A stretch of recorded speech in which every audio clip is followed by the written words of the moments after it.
Hello littles, my name is Angelica and we're going to start up with a warm-up with a little yoga pose that will give a hint about our characters and what they are doing in today's story.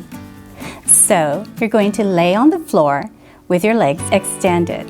Let your arms rest against the floor with your palms up and slightly out to your side. Now close your eyes and take a deep breath in and release. One more time, breathe in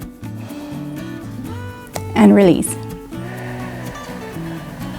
Let's do that one last time. Take a deep breath in and release. Now let's sit and get ready to listen. I want you to think about a time when you were taking a nap and were woken up suddenly. How did you feel? Let's read a story about a child taking a nap at his grandma's house, the napping house. As I am reading the story, I'm going to use these props to help illustrate what is happening in the story. Our story today is The Napping House. It is written by Audrey Wood and illustrated by Don Wood. This story is about a grandma who is trying to nap.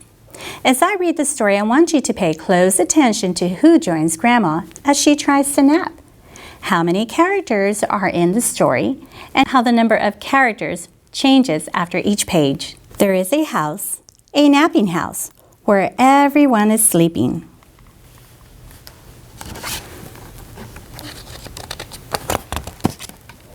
And in that house, there is a bed, a cozy bed, in a napping house where everyone is sleeping.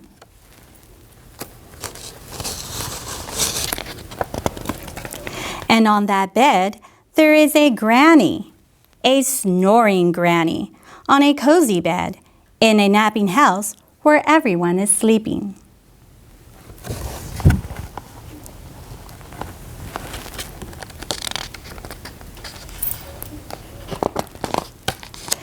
And on that granny, there is a child, a dreaming child, on a snoring granny, on a cozy bed, in a napping house where everyone is sleeping.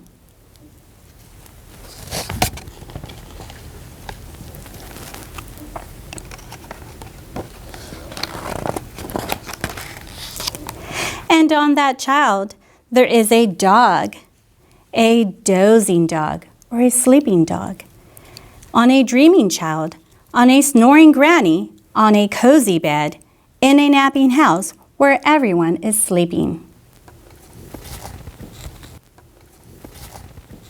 And on that dog, there is a cat, a snoozing cat, on a dozing dog, on a dreaming child, on a snoring granny, on a cozy bed, in a napping house where everyone is sleeping.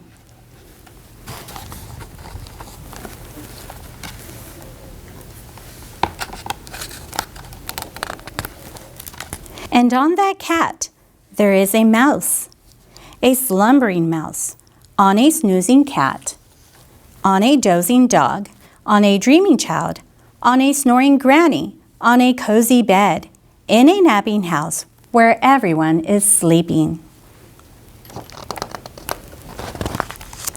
And on that mouse, there is a flea. Can it be a wakeful flea on a slumbering mouse, on a snoozing cat, on a dozing dog, on a dreaming child, on a snoring granny, on a cozy bed, in a napping house where everyone is sleeping? A wakeful flea who bites the mouse.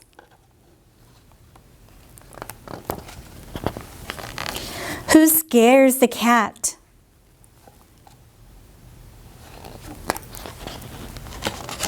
Who claws the dog?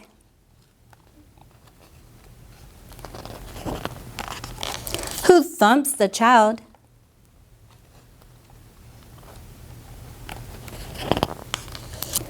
Who bumps the granny?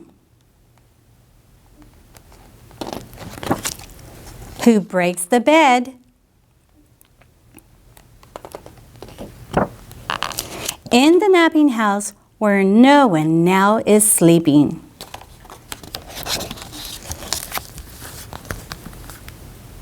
Okay, littles, in the beginning of the story, I asked you to pay attention to how many characters joined Grandma. Well, right here, we see all the characters that have joined Grandma in the story. Well, let's use our props to count the characters in the story. Count with me. Ready? 1, 2, 3, 4, 5, 6. Well, I wonder what happens when we take one away. So let's start. Let's take the flea away. And let's count again. Ready? Count with me.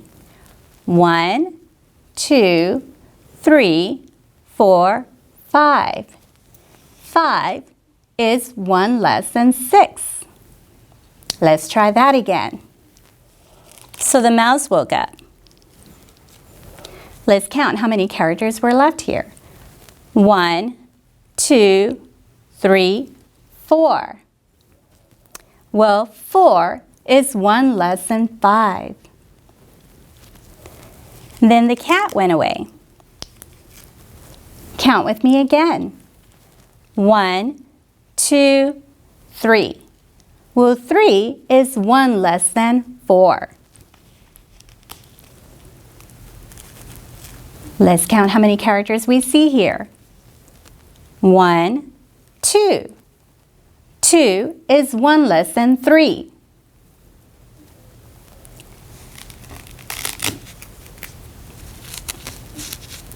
Let's count again. 1. Well, 1 is 1 less than 2. And when Grandma wakes up, we have none. No characters are on the bed. 0 is 1 less than 1. Now it's your turn. When you're having a snack, count 10 carrot sticks, apple slices, goldfish, and as you eat one, identify the quantity of one less, as we did in the story.